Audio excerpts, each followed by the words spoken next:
This is On Shifting Ground. I'm Ray Suarez. It can be argued America is in a state of crisis in the years of recovery since the COVID-19 pandemic. The government's in gridlock, there's a culture war rife with racism, xenophobia, and sexual politics. And Silicon Valley has surging, unchecked influence on society. For my guest, the unyielding division and tumult is setting American culture back decades, most notably for our youngest generations. Sharp-tongued, sharp-elbowed, and at times decidedly pessimistic, Scott Galloway is a leading voice on subjects ranging from the state of international economies to big tech to the health of our young men, and he uses his eccentric personality to talk about today's pressing issues on his podcast, The Professor G Show, or The Prof G Show. He's been called the Howard Stern of the business world, as well as a progressive Jordan Peterson. Let's find out why. From NYU's Stern School of Business, Professor Scott Galloway, welcome to On Shifting Ground. Ray, thanks for having me. I think it might be best to start by setting the table, giving people an idea of where you think things are at right now, just so we sort of set the basis for the conversation. Thanks. That's a generous question. So I think if you look very broad brush, there's actually quite a few reasons to be optimistic about America's position in the world. If you were to say, relative to our competitive set, that is other nations, our economy is very strong. You know, our stock market has outperformed every other stock market over the last 40 years. Inflation here is bad, but it's less bad than almost anywhere else. Where I'm living now in the UK, inflation runs at about 10%. It's gone down 18 months in a row in the US, and it's below 5%. We still churn out more Nobel Prize winners. In terms of AI, the next probably transformative technology, it's largely sourced in the United States. No one is lining up for Chinese or Russian vaccines. So you would argue that geopolitically we're very strong. But if the problems that ail America turning into kind of what is the crisis, if it was a horror film, it would be the call is coming from inside of the house. And that is, Americans no longer see each other as Americans. They see each other as a different sexual orientation, a different party. A third of American households no longer say hello to their neighbors when they see them. 41% of Democrats are worried their child will marry a Republican. Boy Scout, Girl Scout attendance, we're not going out as much. The number of teens who see their friends every day has been cut in half. So we don't like each other. We're more worried about people in the other party than we are Russians pouring over the border of Ukraine. And the way you defeat an enemy is you atomize it. You get them fighting each other, and then you come in and clean it up. And you could argue that's what's being done to us.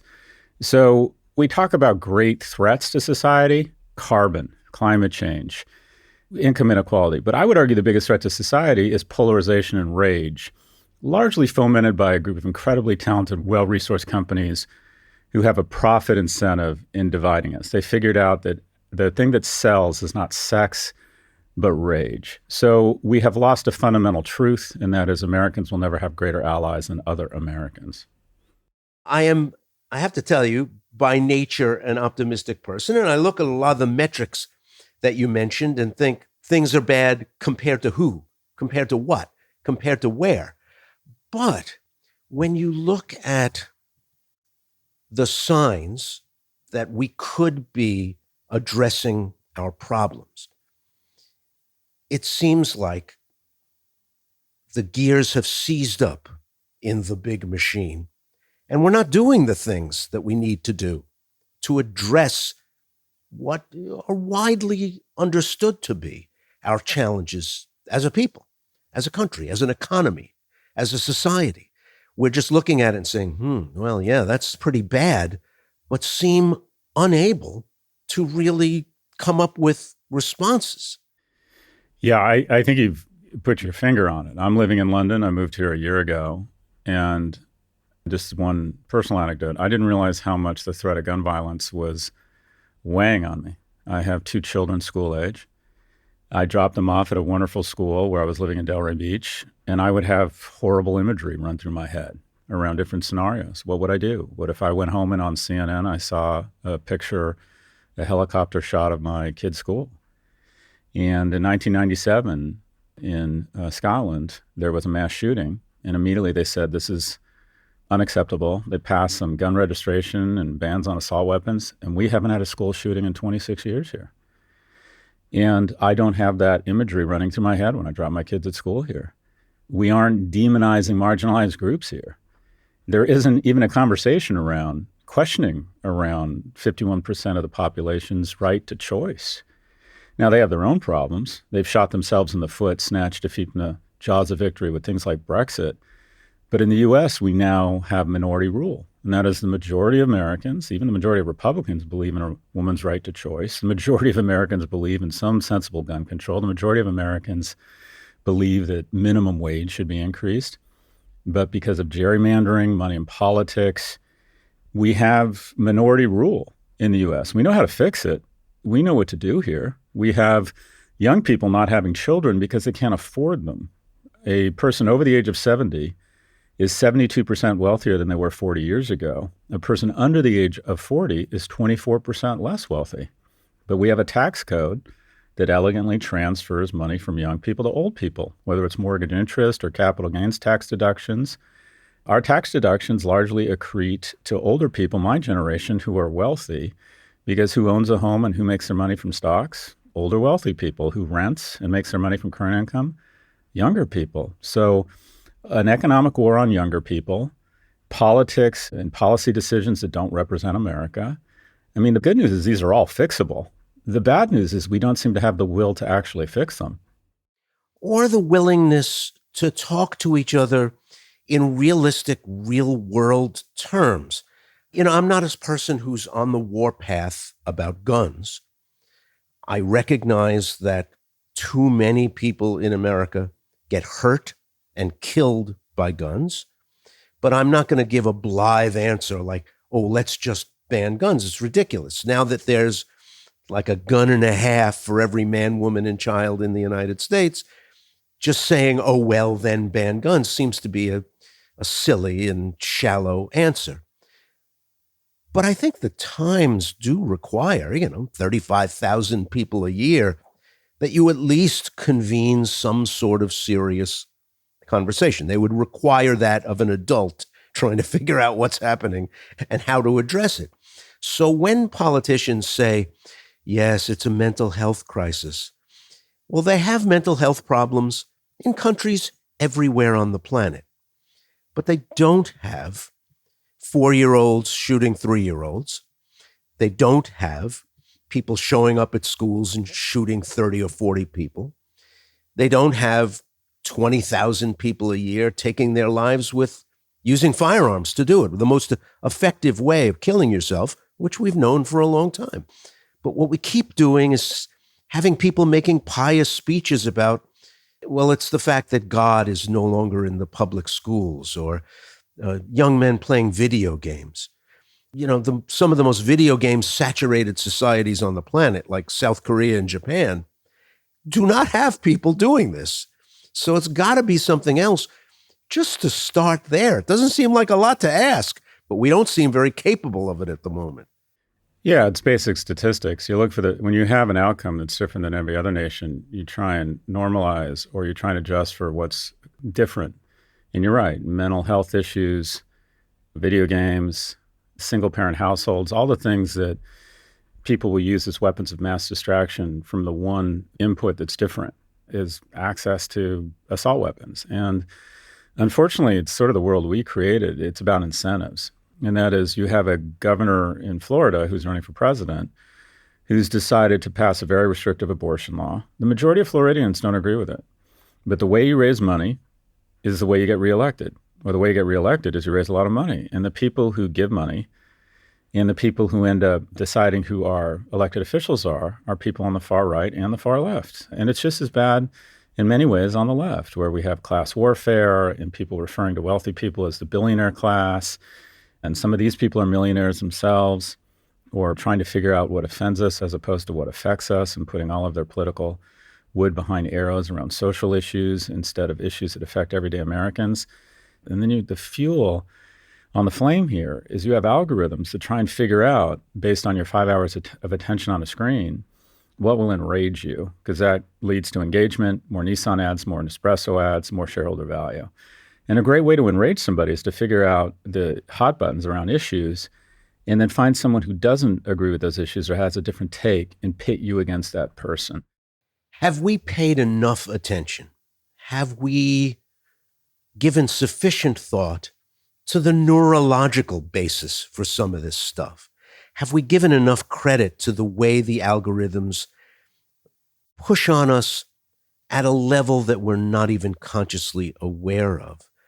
You're being manipulated. You listener, you consumer, you person out there listening to this as a podcast or a radio program.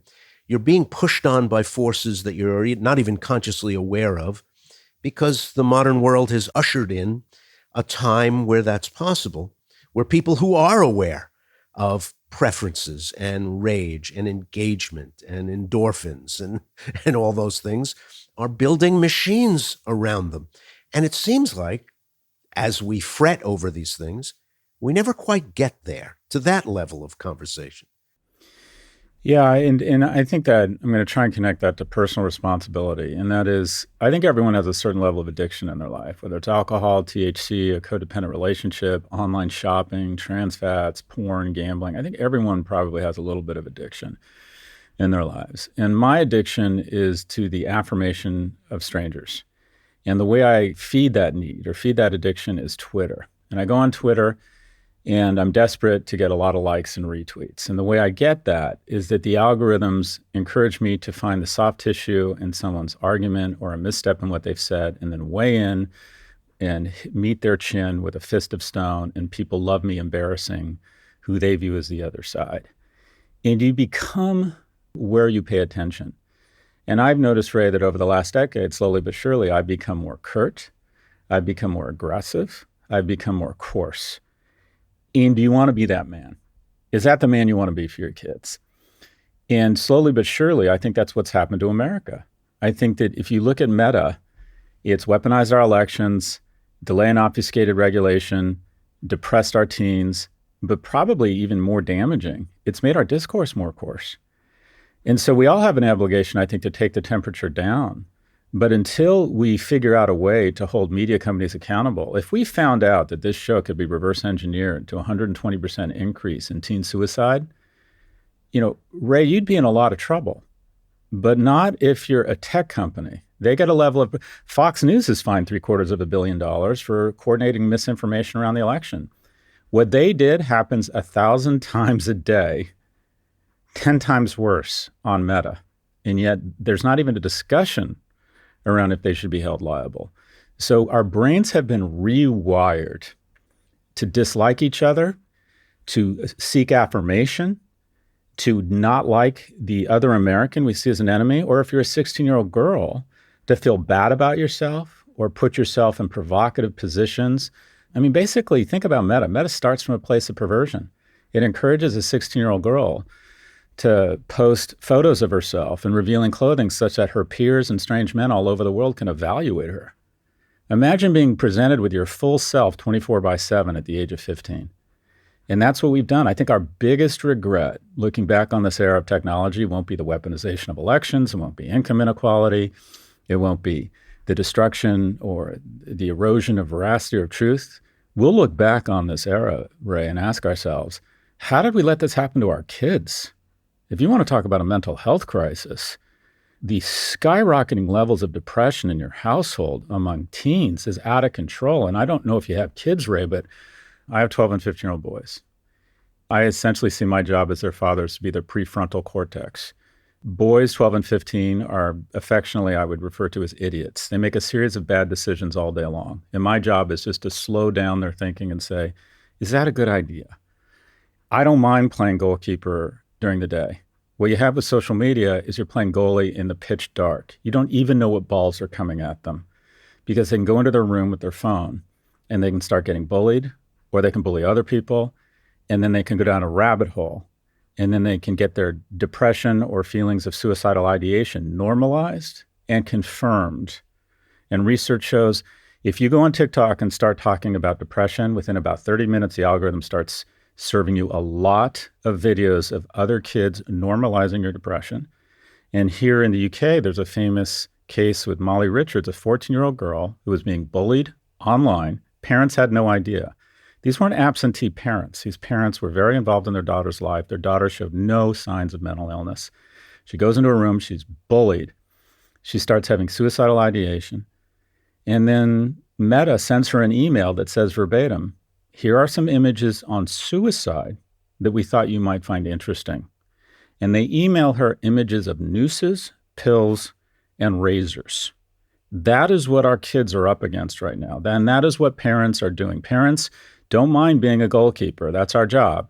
But we can't do it in the pitch black with the Ronaldos of the world in terms of their resources and their skills, firing balls every which way at our kids. But there's the old Catskill joke from the Borscht Belt comedians where a guy runs into his doctor's office and says, doctor, you got to help me. It hurts when I do this. And the doctor says, well, don't do that. What is it that makes kids go back to deeply unpleasant experiences that challenge their notions of themselves, that become painful, drawn out, night after night, seriatim experiences, rather than having a kid who says, this is awful, I'm not going to do this. I'm going to do something else. I'm going to go watch TV. I'm going to listen to some music. I'm going to even score some weed. I'm just going to do something else because this is unpleasant. But the self-awareness you're describing, I don't have it. I know Twitter's not good for my mental health. But when I go on and I say something and I get a lot of likes, it feels good. And then when someone says something mean or disagrees with me or says something really vile and I find out it's a fake account, it enrages me. But also, I got to admit it, it further addicts me.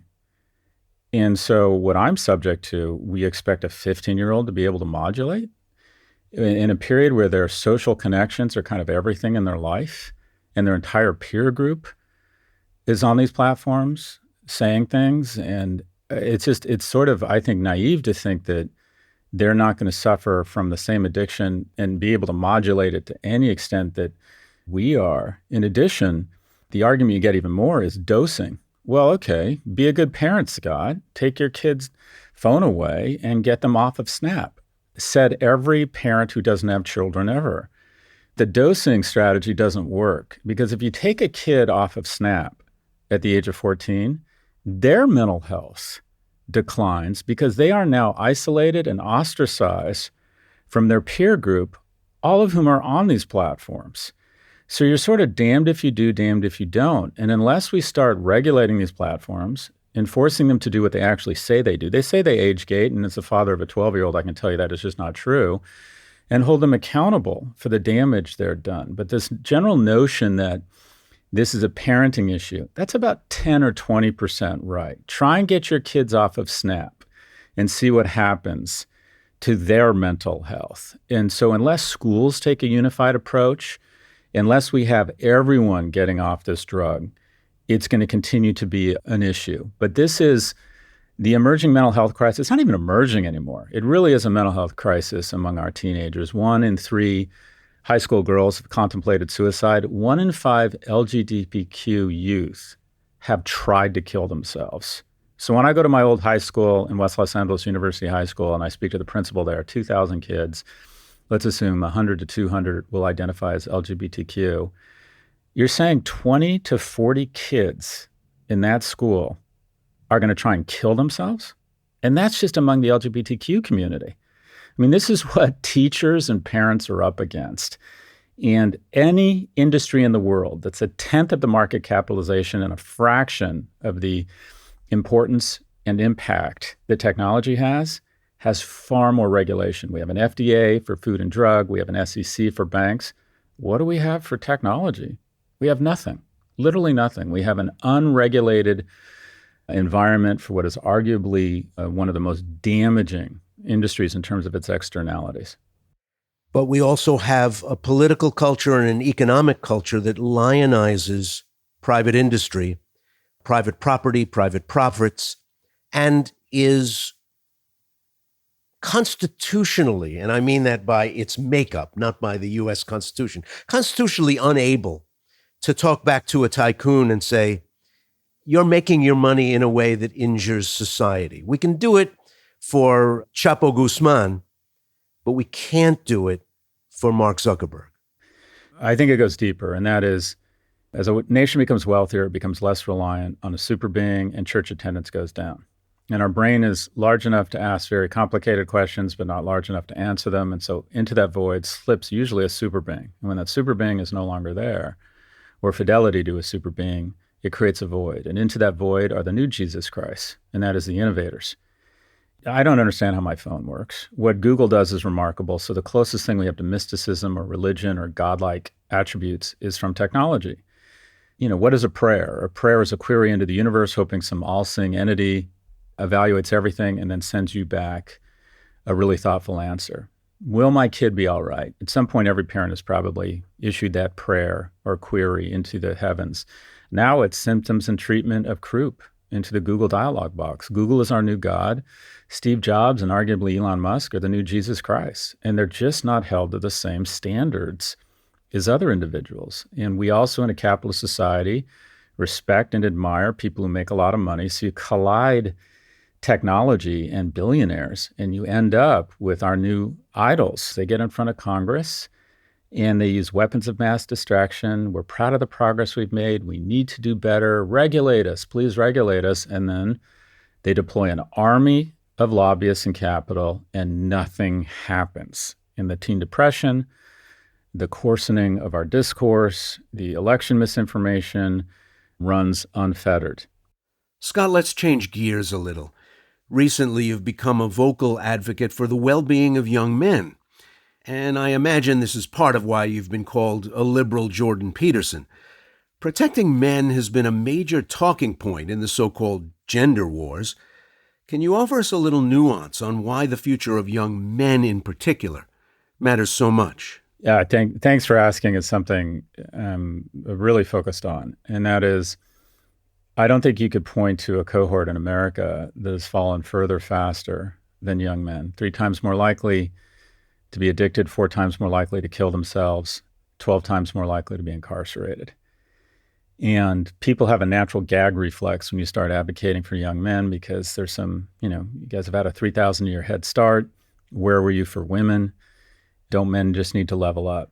And what's interesting about the discussion is even the way it's phrased in the tone. When we talk about the very real issues setting women back and people of color back, we talk about it in societal terms and the need for investment. But when we talk about young men failing, we start using terms like they need to level up and personal accountability.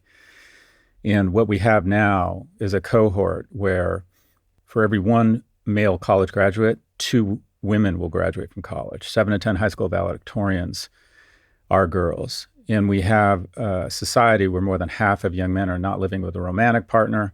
They're living at home. Men aren't connecting to school. They aren't connecting to mates. They aren't connecting to work. And the output of that is the most dangerous person in the world. And that is the most unstable and violent societies in the world have a preponderance of one group, and that is a young, broken, alone man. And we are producing way too many of them. And so what's the solution? I think we need a series of economic policies that encourage vocational programs. 55% of Germans have some sort of vocational certification. In the US, it's 5. We need to bring back things like auto, metal, and wood shop and give more on-ramps to the middle class for young men who aren't cut out for a traditional 4-year degree. We need to start fetishizing elite colleges. We also need to recognize that online dating has been terrible for men. Women are much more selective than men. The bottom half of men online dating essentially get absolutely no interest. They get validation. They have no value.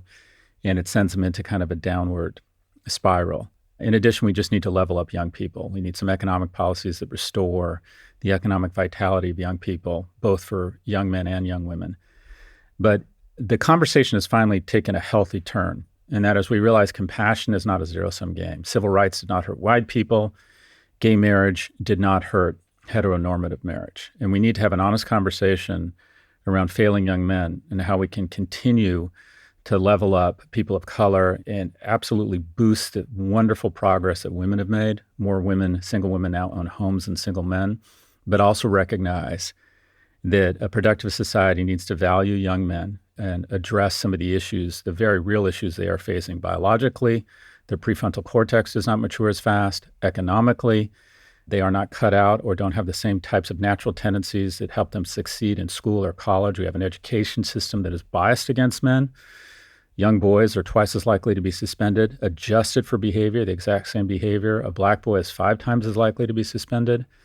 And we're essentially valuing college as valuing the attributes that are more common among girls. So do we reduce the number of girls and women in college? No. We expand freshman seats. We expand vocational programs. A year of national service, I think, would be good for all young people so we could see each other as Americans. Start boys a year later in school such they had a chance to catch up. But we need to level up young people as a whole, and that will have huge impact on young men who are failing and struggling. And who wants more economically and emotionally viable young men? Women. Compassion is not a zero-sum game, and the young men in our society are struggling. We need to redefine masculinity in a more positive attribute, and we need to acknowledge that this group is struggling and warrants our attention and our resources.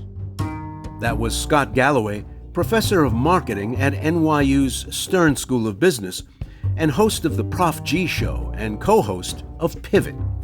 Thanks for joining us on Shifting Ground. Thank you, Ray.